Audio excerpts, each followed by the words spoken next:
প্রায় 50 কিলোমিটার বেগে শিমুলগঞ্জের দিকে ধেয়ে আসছে কালবৈশাখী। ভারী বৃষ্টিপাতের আশঙ্কা।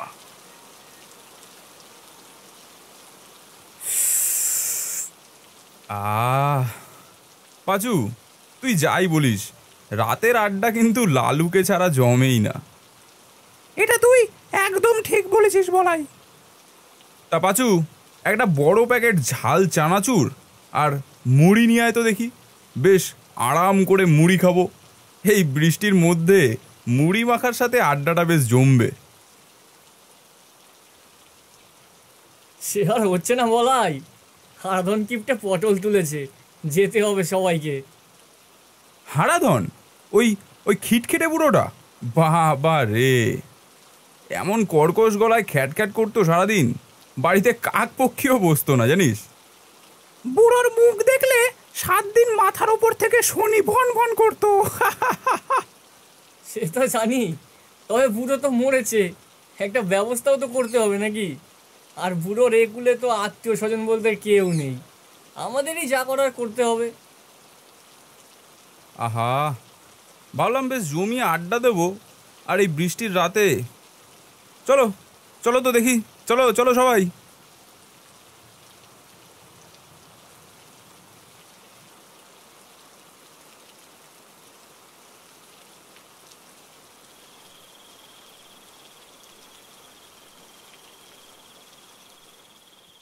পাঁচু, লালু, তোরা দুজন যা, দুটো বাঁশ আর ধূপকাঠির ব্যবস্থা কর গিয়ে, যা।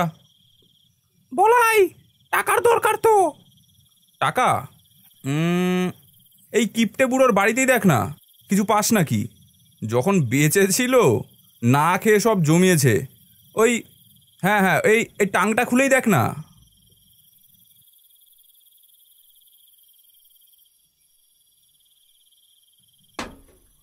এই দেখ বলাই। কিরে? এক ঘোড়া সোনা। কিপ্টের ঘরে এত সোনা? কিপ্টের না খেয়ে না খেয়ে জমিয়েছে হয়তো। চল বলাই, এই কিপ্টের টিনগুলো তো কেউ নেই, এটা দিয়ে কিপ্টের সৎকার করি, আর বাকিটা নিজেরা ভাগ করে নিয়ে নেব।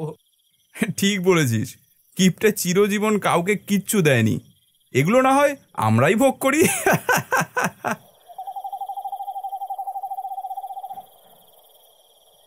আচ্ছা চল চল, নে হাত লাগা, বুড়োকে বাঁধ, ওই বাঁশের সাথে বাঁধ বুড়োকে।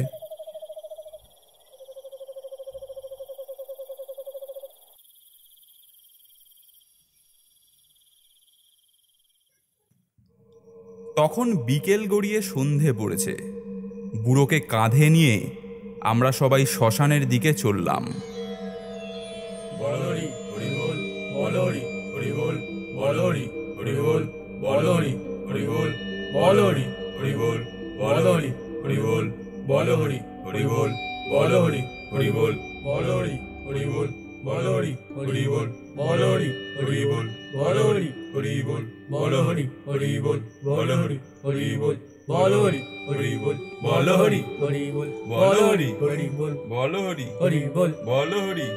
আরে কাকা বলো, জোরসে বলো, আরে কে মরেছে?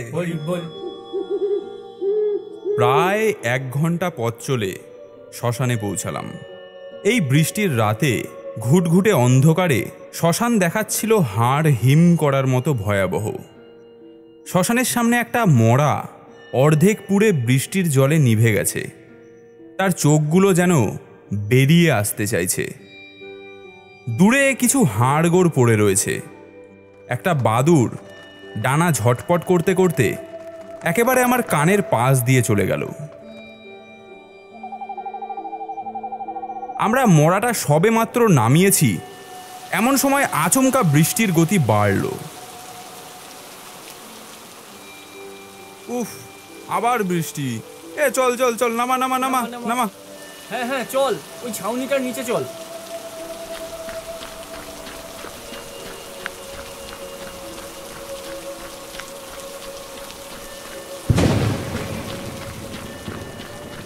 আমরা সবাই বৃষ্টির থেকে বাঁচতে মোড়া রেখে ছাউনির নিচে আশ্রয় নিলাম।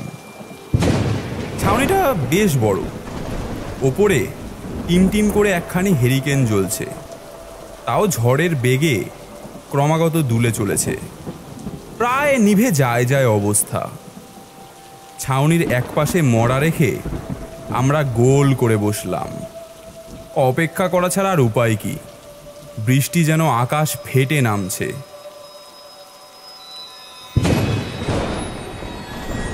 বজ্রবিদ্যুতের আলোতে চারিদিক এক মুহূর্তের জন্য আলোকিত হয়ে আবার মিলিয়ে যাচ্ছে, সাথে মেঘের গর্জনের প্রবল শব্দ। একসময় এক দমকা হাওয়া এসে হেরিকেনটাকে নিভিয়ে দিল।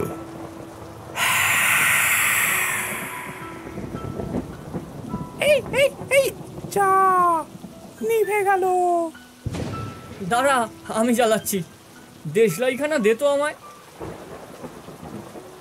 লালু একটু উঁচু হয়ে হেরিকেনটা পারল, তারপর দেশলাই কাঠি জ্বালিয়ে হেরিকেনটা ধরালো। তারপর উঁচু হয়ে হেরিকেনটা ঝোলাচ্ছে, এমন সময় পাঁচুর গলা শোনা গেল। বলাই, এই বলাই, এই দেখ, মোড়া নেই। আমরা সবাই মিলে একসাথে বলে উঠলাম, মরা নেই মানে? কি বলছিস তুই? মরা নেই মানে? ওই ওই দেখ।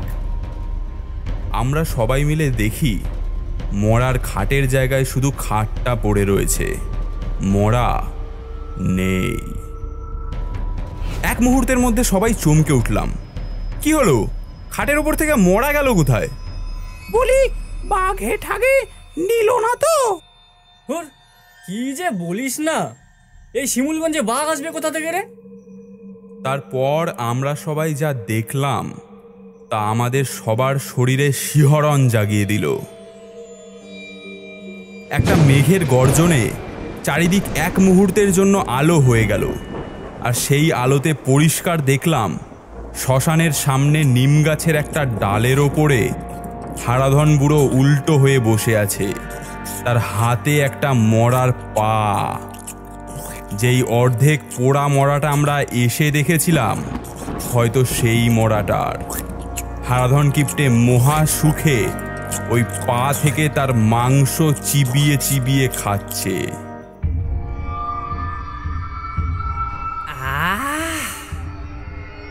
নরম মাংসের কি স্বাদ! বলাই, লালু, তোরা কি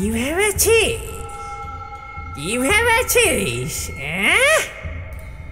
আমার চিরজীবনের জমানো পয়সা তোরা এইভাবে হজম করবি? পারবি না।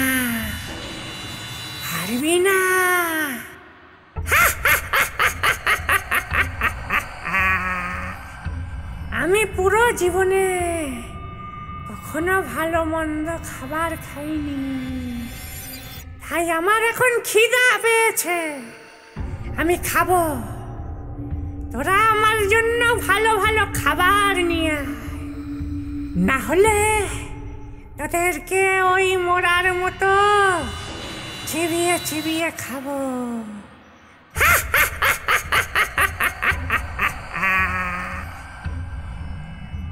ওরে বাবা, কিপ্টে হরিচরণ তো ভূত হয়ে গেছে গো। চুপ কর পাঁচু, আমার জন্য এক কড়াই রসগোল্লা নিয়ে আয়, না হলে দেব ঘাড় মোটকে। এই বেটা কিপ্টে বুড়ো, বেশ তো মরেছিলি, তো আবার ভূত হয়ে ফিরলি কেন রে? এই বলাই, কিপ্টে বলবি না একদম। কিপ্টে বলবো না? শোন বুড়ো, তোকে আমরা একদম ভয় করি না, বুঝলি? কি রে, এই সকাল সকাল কে রে চিল্লামিল্লি শুরু করলি? একটু শান্তিতে কি ঘুরতেও পারবো না নাকি? একে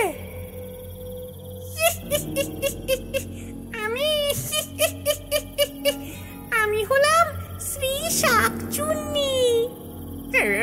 তুই লিখলে যে সবুজ চেহারা, মনে হচ্ছে চিরজীবন পালং শাক ছাড়া আর কিছু খাসনি।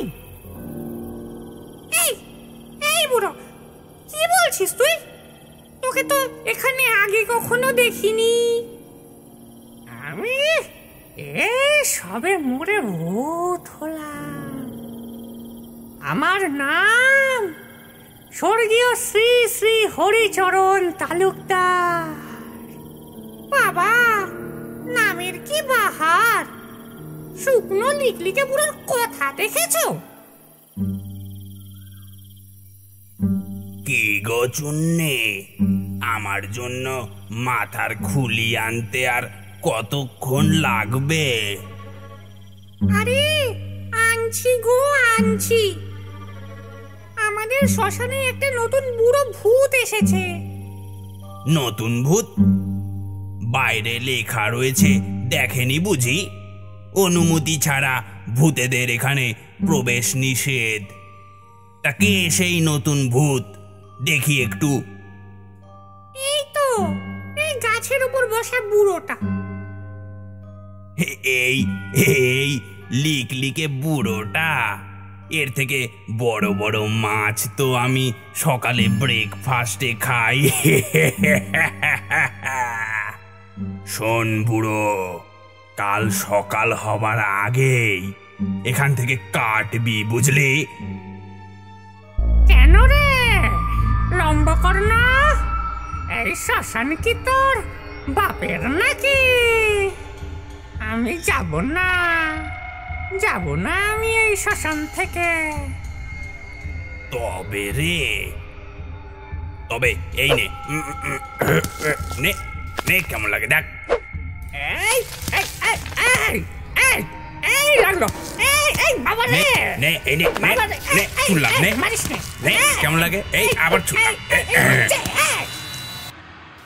এই এই, তোরা কে শুরু করেছিস? হ্যাঁ, ওরে বাবা, চণ্ডী দাদু আবার এখানে কোথা থেকে আসলো? এই হারাধন কিপ্টে, বলাইয়ের মুখে আমি সব শুনেছি, বুঝেছিস? মরে গিয়েও তোর শান্তি হয়নি, তাই না? তাই এখানে জ্বালাতন শুরু করেছিস। চন্ডী, তুই চলে যা, চলে যা এখান থেকে। আমি আমার জমানো পয়সা দিয়ে এখানে ঘর করে থাকবো। দেখেছো চণ্ডী দাদু কি সব বলছে? এই শ্মশানে আমরা থাকি আর ও কি না এখানে ঘর করে থাকবে? বুড়ো, পুরো জীবন কিপটামি করে মরার পর শখ জেগেছে। বার করছি তোর ঘর করা, দাঁড়া। হুম ক্রিং হিং ক্রিং চামুন্ডাই, হুম ক্রিং হিং ক্রিং চামুন্ডাই।